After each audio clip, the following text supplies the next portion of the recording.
Bismillahirrahmanirrahim. Alhamdulillahirabbil alamin wa bihi nasta'in wassalatu wassalamu ala asyrafil mursalin wa ala alihi wasallam.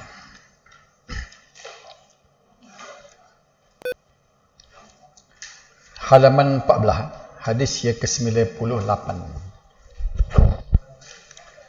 Haddatsana Yahya ibnu Yahya At-Tamimi, haddatsana Abu Muawiyah an Hisham ibn Urwah an abihi an Aisyah radhiyallahu anha qalat kana Rasulullah sallallahu alaihi wasallam idza ghatasala min al-janabah yabda'u fayaghsilu yadayhi thumma yufrighu bi yaminihi ala shimalihi fayaghsilu farjahu thumma yatawadda'u thumma ya'khudhu al-ma' fayudkhilu asabi'ahu fi usuli asy-sya'ri thumma hafana ala ra'sihi thalatha hafanatin thumma afadha ala sa'iri jasadihi thumma ghassala rijlaihi. Rawahu Muslim. Ayat 316. Sebelum pada tu, dari segi bacaan ni, kalau nak baca hadis ni, cuba buat baris ni dah, baris alif ni. Betul lah dia kalimah hasar huruf alif ni baris bawah. Idza igtasala, takut salah baca gini. Bila kita nak wasal dia jadi mati dah. Idza igtasala. Buat baris bawah ni. Ha ni, ini dia ni. Nampak ni? Takut pergi baca idza igtasala. Orang tak baca gitu dah. Dia panggil hamzah wasal. Idza igtasala. Makna dia, telah berbicara kepada kami oleh Yahya ibnu Yahya At-Tamimi. Telah berbicara kepada kami oleh Abu Muawiyah daripada Hisham ibnu Urwah daripada ayahnya daripada Aisyah radhiyallahu anha katanya, apabila Rasulullah sallallahu alaihi wasallam ingin mandi janabah, baginda akan mulai dengan membersihkan kedua tangannya, kemudian menumpuhkan air dari tangan kanannya ke kiri, lalu mencuci kemaluannya, kemudian berwudu.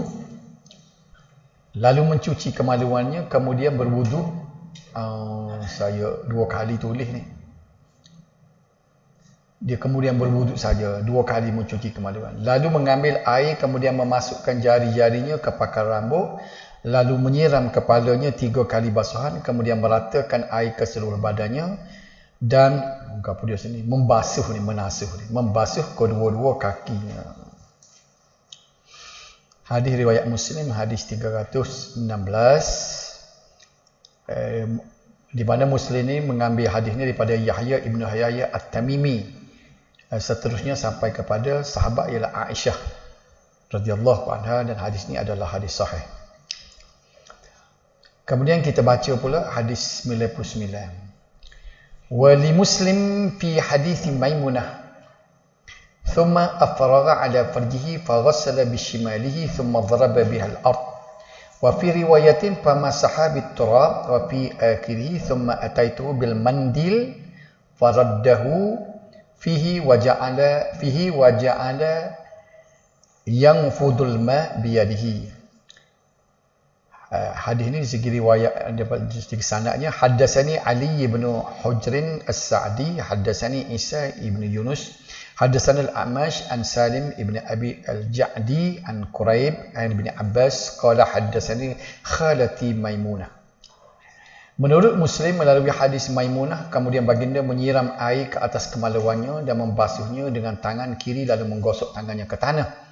Dalam satu riwayat yang lain, lalu baginda menyapu tangannya dengan tanah.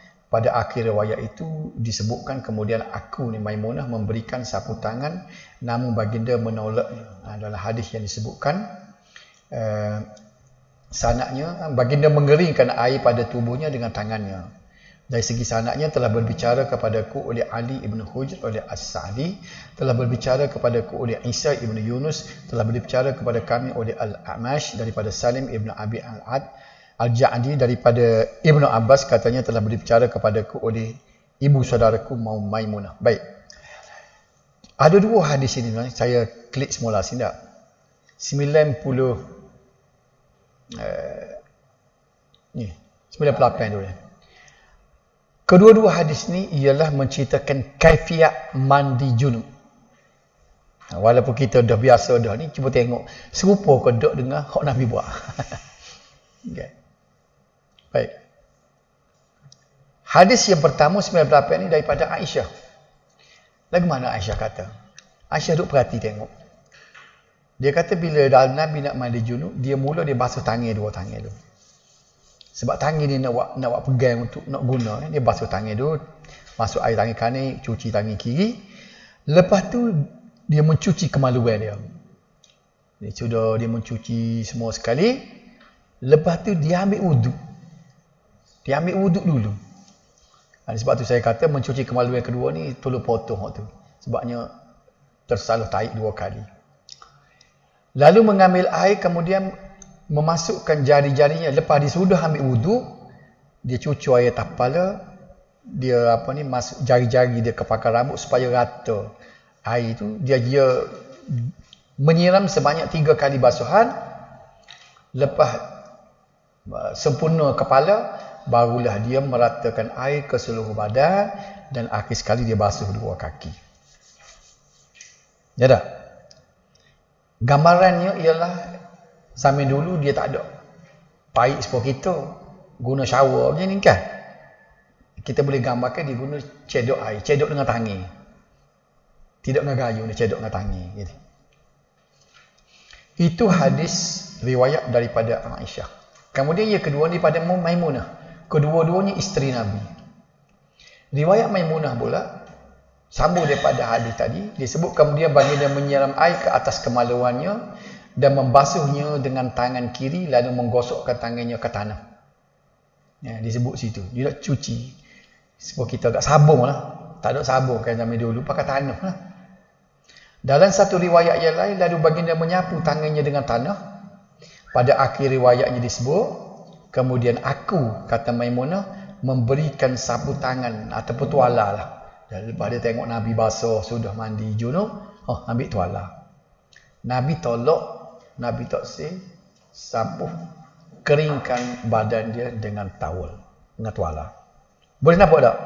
Nampak dua-dua gambaran hadis, satu riwayat daripada Aisyah, satu riwayat daripada Maimunah. Kedua-dua isteri Nabi. Okey, baru kita boleh bicara. Kita tengok perbincangan dia. Pertama dari segi perkataan kosakata dia, idza ghatasala minal janabah. Makna dia dalam hadis tadi, apabila baginda ingin mandi junub. Huruf min tu bermakna dalam bahasa Arabnya daripada. Tapi dia membawa maksud sebab. Bukan bermakna daripada, dari sebab. Makna bila dia mandi sebab janabah. Tidaklah diterjemuh apabila baginda mandi daripada junub. Jadi kita terjemuh apabila baginda mandi kerana junub. Min dengan makna kerana ataupun sebab. Baik dah? Okey.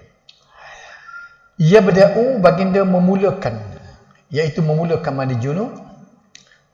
Fayaghsilu yadayhi, maka baginda sallallahu alaihi wasallam membasuh kedua tangannya, iaitu sebelum dia mandi, baginda terlebih dahulu membersihkan kedua-dua tangan kerana tangan merupakan alat yang akan digunakan untuk mandi dan membersihkan badan. Gayung pun tangan, gosok pun tangan. Kita tengok kan lah, nak beli gayung pun tak ada pitih. Orang zaman dulu dia buat ngepurung tak? Siapa dia dan dulu? Zaman dulu kan? Tidak dia buat gayung ngepurung dia. Generasi baru ni tak dan. Dia bubuh tiap, bubuh tebuk purung dekat bubuh apa tu? Kayu dia tu, memegang dia. Lepas tu kita kena buat getek di rumah biar generasi budak-budak dah ni boleh tengok, cari payah naga sebuah tangga, cari gayung buat ngepurung ni. Ada jual. Lepas tu kena ada di rumah. Ni nak royak ke budak-budak. Orang zaman dulu payahnya. Bunuh air dia. Kita lah ni pakai buka shower. Mudahnya lah ni dia. Okay. Kemudian ia disebut summa yufrigu bi yaminihi ala shimalihi. Ini kemudian baginda menuangkan air daripada bekas ke atas tangan kirinya dengan menggunakan tangan kanan. Dia ambil cebok ni, buh dalam tangan kiri. Maknanya sahabat dia, khususnya isteri itu, dia perhati sosok Nabi buat kaifiat dia sebab dia nak tiru, sebab Nabi dia sebagai contoh kan, sunnah. Fayaghsilu farjahu, maka baginda membersihkan kemaluannya dengan kesan jima. Thumma yatawaddau, kemudian baginda berwuduk, iaitu baginda mengambil wuduk untuk solat. Fayudkhilu asabi'ahu, maka baginda memasukkan dan menyusukkan jari baginda antara helaian rambut agar air menyentuh kulit kepala. usuli sya'ri, pangkal rambut, iaitu rambut yang melekat pada kulit kepala. Thumma hafana ala ra'si thalatha hafanatin, kemudian baginda membasuh kepala sebanyak 3 kali basuhan dengan menggunakan kedua-dua tangan baginda sebagai pelengkap kepada basuhan kepala. Thumma afadha ala sa'iri jasadi, kemudian baginda meratakan ke atas sekalian badan. Thumma ghassala rijlaihi, kemudian baginda membasuh kedua-dua kakinya, iaitu basuhan terakhir baginda yang bertujuan membersihkan kedua-dua kakinya daripada kotoran yang masih melekat selepas mandi. Baik. Summa afragha ala farjihi, kemudian baginda menuangkan air ke atas kemaluannya. Faghassala bishimali, kemudian baginda membasuhnya dengan tangan kirinya. Summa daraba bihal ard, kemudian baginda menepuk tangannya ke atas tanah. Maksudnya untuk menghilangkan kesan najis yang melekat di tangan baginda selepas membasuh kemaluannya. Kita ni pakai sabun lah dah. Famasaha bit-turab, maka baginda menyapu tangannya di atas tanah, iaitu selepas membersihkan kemaluannya. Bil mandil, dengan sapu tangan atau mengeringkan air. Yang fudul ma biadihi, menghilangkan air dengan tangannya. Baik. Sebelum kita bincang, boleh nampak tak gambaran kedua-dua hadis itu bagaimana Rasulullah mandi janabah? Nampak tak? Ini baru kita nampak dulu secara kasar Ini secara kita nak bincang dengan detail. Hadis ini mengandungi penjelasan tentang cara dan sifat mandi junub Nabi sallallahu alaihi wasallam yang sempurna dan mungkin kita tak buat lagi ni. Ambil wuduk dulu sebelum mandi janabah. Betul tak? Ada siapa boleh buat lagu tu? Dah. Ada tak? Cikgu asal buat. Orang nak nyok belum sebelum ni. Nabi buat sebelum ni. Boleh dah. Ini kerana diriwayatkan Aisyah dan Maimunah. Sebab apa dia kata hadis ini penjelasan tentang kaifiat cara-cara mandi junub yang sempurna. Sebab apa riwayatnya daripada Aisyah dan Maimunah yang kedua-duanya merupakan isteri Nabi sallallahu alaihi wasallam. Tidak ada individu yang paling rapat dengan seseorang melainkan isteri. Iaitu orang yang paling mengetahui cara dan sifat mandi junub baginda. Hadis ini menjelaskan bahawa sebelum mandi junub, baginda terlebih dahulu membasuh kedua-dua tangannya kerana kedua-dua tangan itu merupakan alat untuk menggosok badan ketika berwuduk dan mandi. Tangan ni alat. Gayung pun dia, gosok pun dia. Boleh tak? Tangan yang dimaksudkan di sini ialah kedua-dua tapak tangan. Bukan sampai kelengir lah tangannya. Nak basuh dua tangan dia. Okey. Kemudian baginda membasuh kemaluannya dengan menggunakan tangan kiri. Kita dah belajar dulu. Hukum sekurang-kurangnya makruh kalau kita menyentuh kemaluan kita dengan tangan kanan. Menyentuh kemaluan dengan tangan kanan sekurang-kurangnya makruh, walaupun ada pendapat ulama. Kita dah bicara dulu ada haram kan. Kita ambil hak kita ni ialah pegangan mazhab kita ni makruh. Okay. Laki-laki dan perempuan Sebab tu kita ajar budak nak basuh. Basuh beruk pun kita ajar dengan tangan kiri dah. Sebab makruh dah. Kita basuh dengan tangan kanan. Kecuali kalau ada uzur tu cerita lain lah. Amalan membersih kemaluan sebelum membersihkan anggota badan lain ini bertujuan menghilangkan segala kekotoran dan najis yang terdapat pada kemaluan. Kita kena cuci dulu sebelum mandi. Basuh kemaluan kita biar puas hati dulu. Setelah membersihkannya, baginda menyapu tangannya dengan tanah untuk menghilangkan kesan yang mungkin melekat pada tangan seperti najis atau mani. Hal ini juga bertujuan mengurangkan penggunaan air jika air sedikit. Seterusnya baginda berwuduk sebagaimana wuduk untuk solat.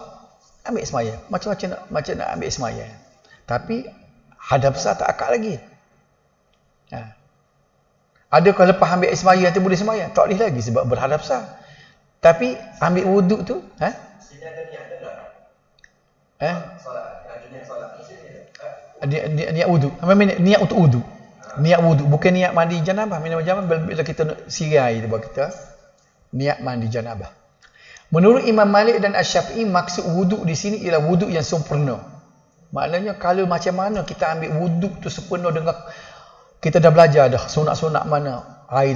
Masuk air dalam hidung, komo air dalam hidung, basuh muka 3 kali, rambut lagu mana nah. Itu dah kita dah belajar dah. Kita dah masuk dah tu dah. Jadi wuduk yang kita belajar dulu maka wuduk tu juga kita buat.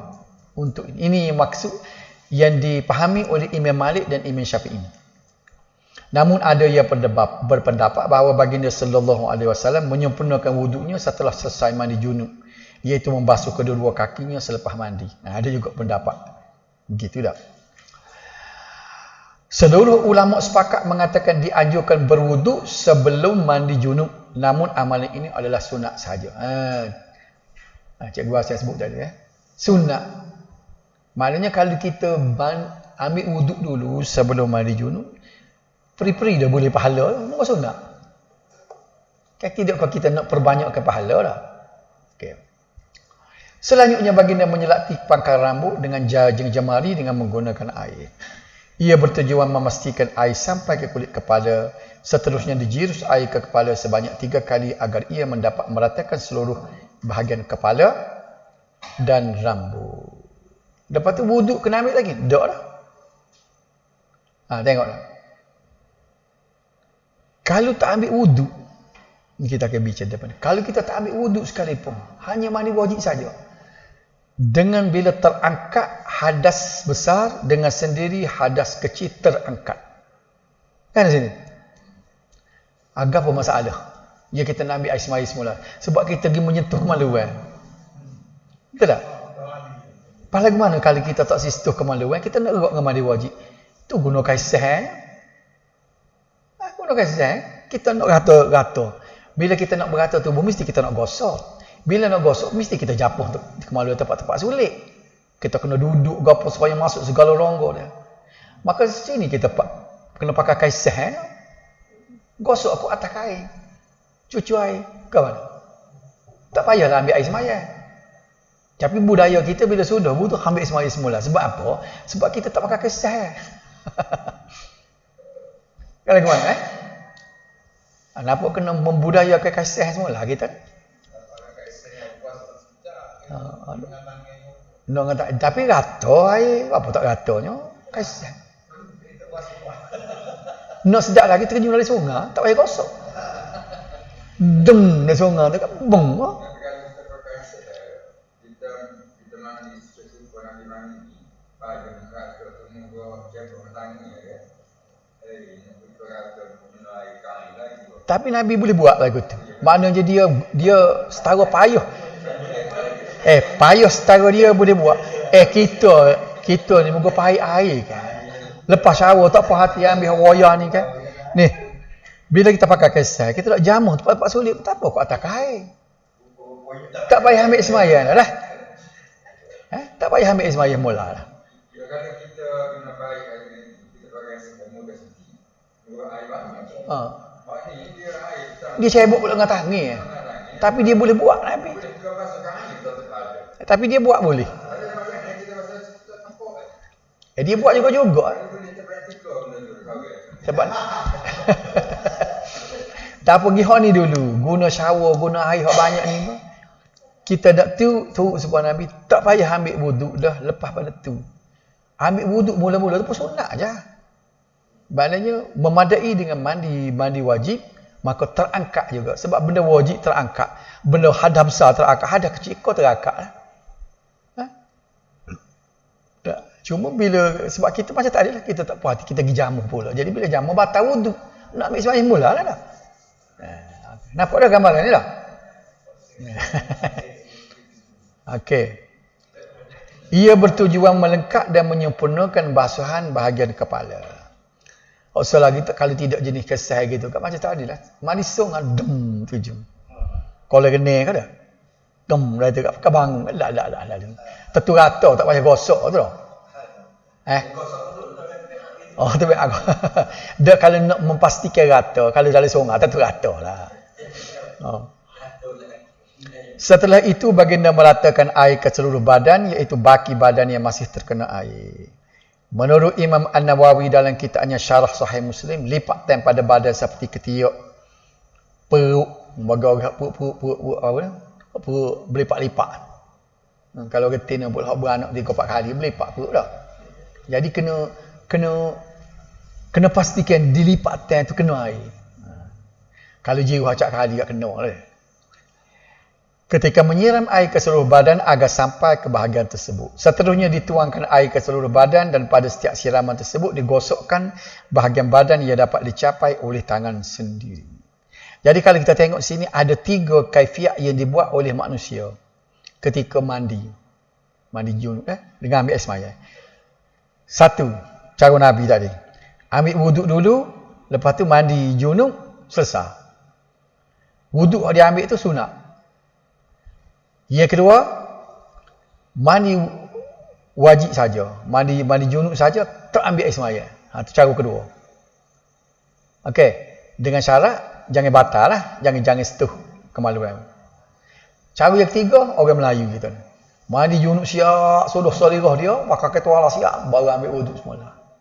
Ketiga-tiga ni boleh, tapi yang paling afdal sepon Nabi tadi. Okey?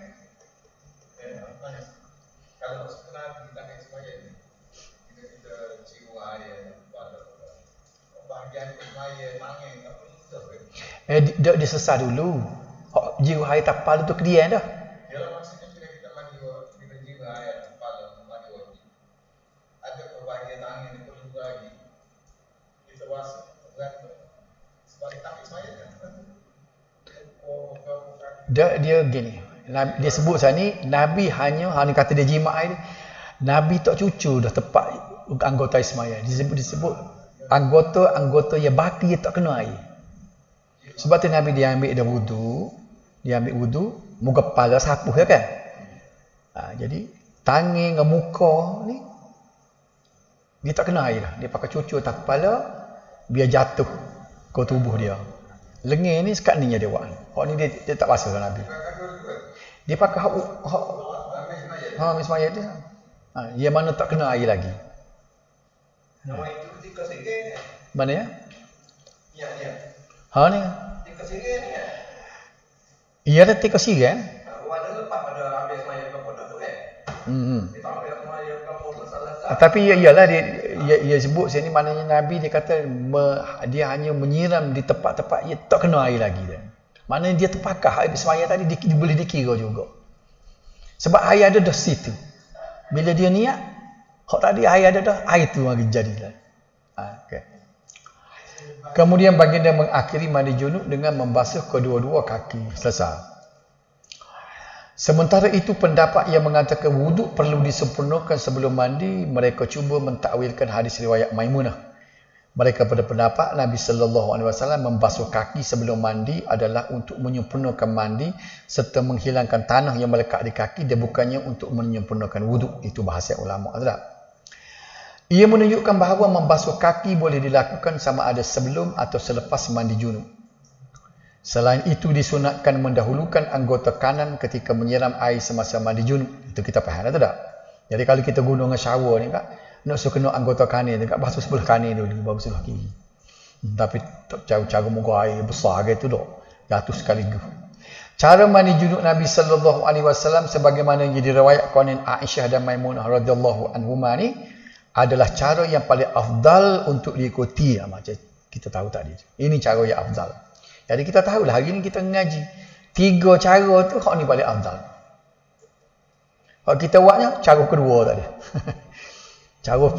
cara sudah selirah mandi junub barulah ambil wudu. Itulah yang diamalkan oleh orang kita ni. Sebab dia pergi menyentuh kemaluan pula.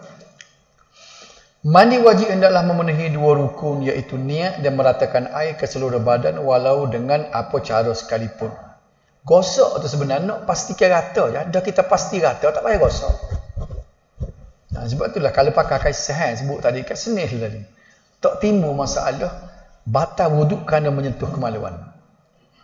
Niat mandi junub pula mestilah diniatkan sejak permulaan iaitu ketika air sampai ke badan.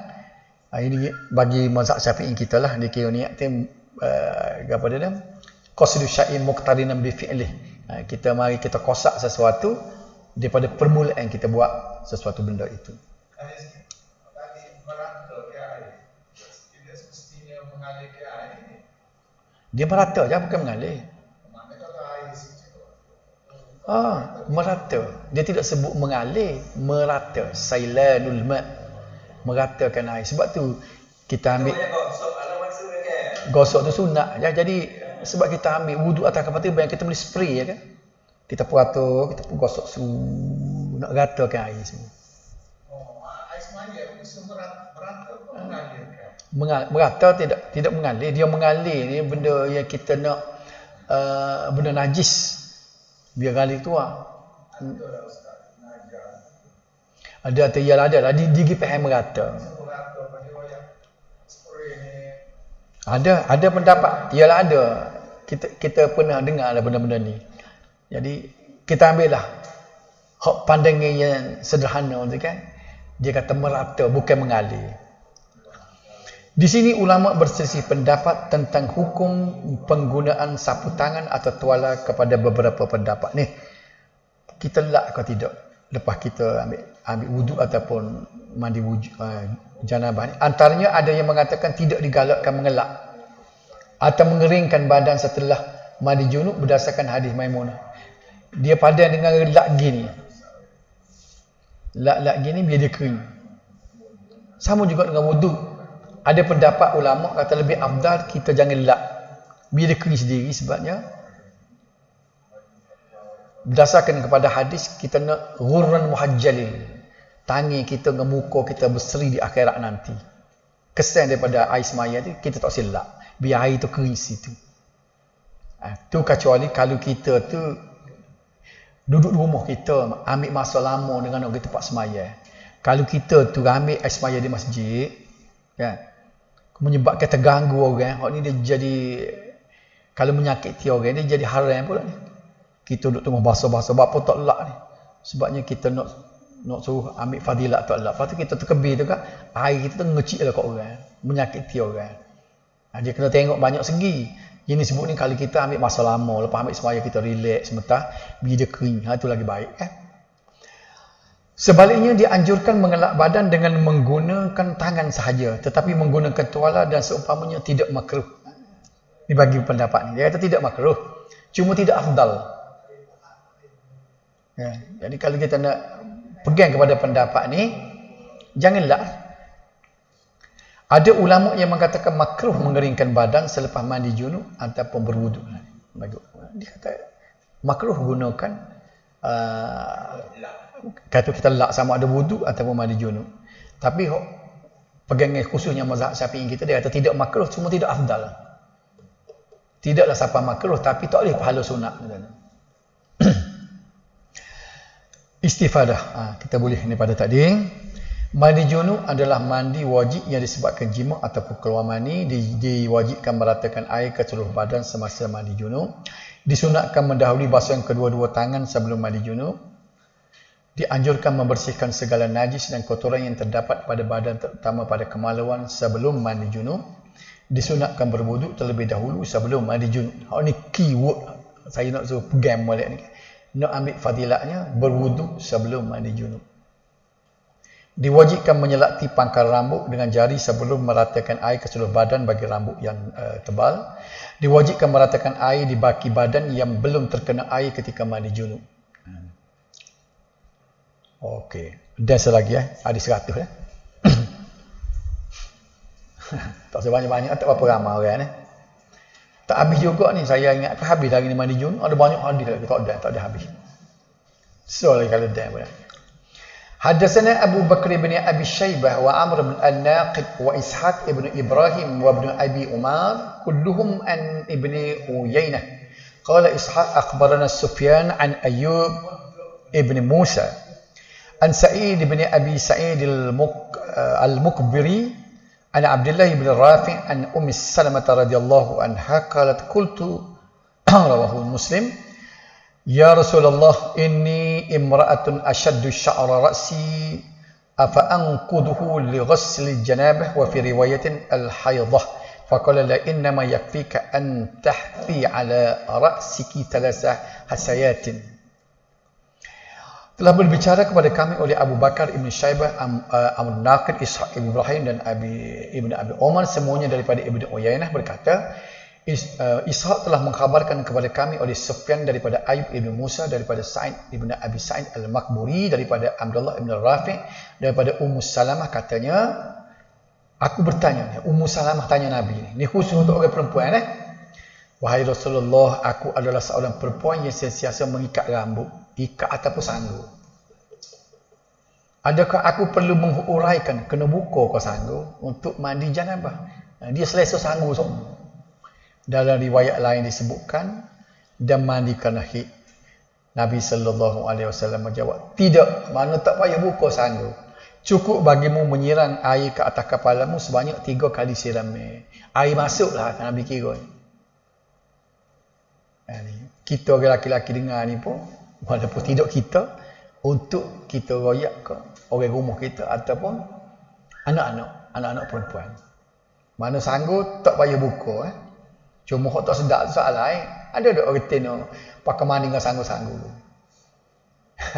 Jadi dia royak hukum tak payah. Jiru dia masuk dalam muka rambut kan. Tengok sahabat ke dia tanya benda-benda lagu tu. Kali kita kira muda, buka apa ke dia, payah ke buka sanggup semula. Dia tapi tak Nabi dah royak hukum, tak apa, tak buka. Inilah dia hadis tadi, hadis ini Muslim yang mana Muslim ni dia dapat daripada banyak orang, 4 orang perawi ni. Sampai kepada Ummu Salamah ni, isteri Nabi. Ummu Salamah ni. Ingat tak Ummu Salamah ni siapa dia ni? Dia wanita yang bernasib baik. Bila suami dia mati, Abu Salamah mati kan. Bila Nabi mati, bila dia mati, Abu Salamah mati, doa Nabi tu. Nabi kata gantikanlah tempat Abu Salamah ni untuk Ummu Salamah ni dengan lelaki yang lebih baik. Tengok-tengok nikah dengan dia sendiri. Berkat Nabi doa gitu ke dia. Supaya dia ni mati, dia kehilangan tempat gantung, mati Abu Salamah ni. Nabi doa mudah-mudahan Tuhan ganti tempat untuk lelakimu dengan lelaki yang lebih baik. Lebih baik sungguh buat dia sendiri. Okay. Kosa kata sini asyaddu sya'ar ra'si, aku sentiasa mengikat rambut aku dia. Sanggup dia tak buat. Afa anquduhu, adakah perlu aku buka menguraikan ikatannya? Dia tanya. Wal haidah dan haid, maksudnya ialah mandi disebabkan haid. Innama yakfiki an tahfi ala ra'siki, sesungguhnya memadai bagi kamu dengan menyiram air ke atas kepalamu, iaitu tanpa perlu membuka dan merungkai ikatan rambut tersebut. Tahu dah tak hukum ni? Hukum tak payah buka sanggup. Muslimat tahu dah? Tahu dah tak? Hasayah ni iaitu sukatan tapak tangan yang dipenuhi dengan sesuatu benda seperti air. Ni macam tapak tangan, sikit ni air. Cetung lah kita kata, jiruh 3 cetung. Dapat je. Gambaran zaman dulu belakang ni.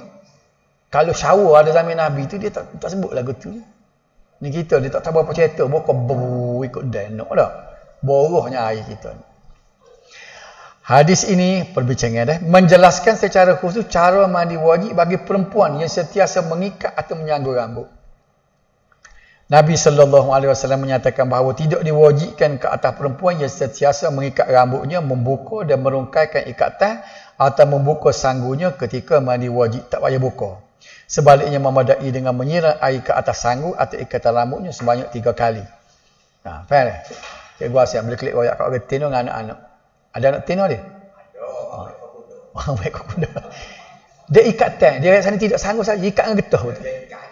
Tak payah rombok. Tu ceritalah. Wasuh nak hukum boleh. Ulama mengatakan 4 mazhab telah bersepakat bahawa tidak diwajibkan. 4 mazhab kata tak wajib ke atas perempuan untuk membuka sanggul rambut ketika mandi. Namun mereka berselisih pendapat tentang mandi haid. Pendapat yang tepat adalah tidak perlu membuka sanggul atau merungkai ikatan rambut sama ada untuk mandi junub atau mandi kerana haid. Dan Imam Nawawi juga berpendapat demikian dengan syarat air dapat meresap masuk ke dalamnya. Imam Nawawi dia biar kita yakin air itu masuk. Jika tidak maka ia wajib dibuka. Ni pula. Imam Nawawi dia sikit lagi. Kalau kita berasa was-was takut tak berapa, dia akan lebih baik buka. Inilah pendapat yang paling tepat. Katanya para ulama-ulama terkemudian ni kata pendapat Imam Nawawi ni yang paling tepat. Maksud Nabi itu bila kita yakin dia kata. istifadah yang kita boleh daripada hadis ini, tidak wajib menghuraikan ikatan rambut atau membuka sanggu bagi wanita untuk mandi junub atau mandi haid, memadai menyiram air ke atas kepala sebanyak 3 kali bagi perempuan yang bersanggu atau sentiasa mengikat rambutnya. Sama dia ikat dengan getah sini ataupun sanggu. Sanggu dia tak ikat getah dia. Dia sipu dia. Setiap masyakkah, dia sebenarnya hukum di kita. Setiap masyakkah atau kesulitan akan membawa kepada kelonggaran. Gapo dia bunyi tu? Al-masyakkah tajlibut taisir. Tak ada hukum fiqh. Tidak baca dah dulu tak? Tak ingat ada. Al-masyakkah tajlibut taisir. Acak kali dah saya tulis sini tak? Kayak ada usul fiqh dia aja. Bila keadaan sulit, dia bawa kepada kelonggaran. Longgarnya tak payah. Sebab payah nak buka, nak ikat. Pakai mandi-mandi gitulah. Kita pun tak payah lagu mana. Tapi mestilah dia ada kepayahan tu tak? Dia tak serombok sanggup dia tu. Okey. Nak lagi kau satu-satu. Kau berhenti sekat ni lagi.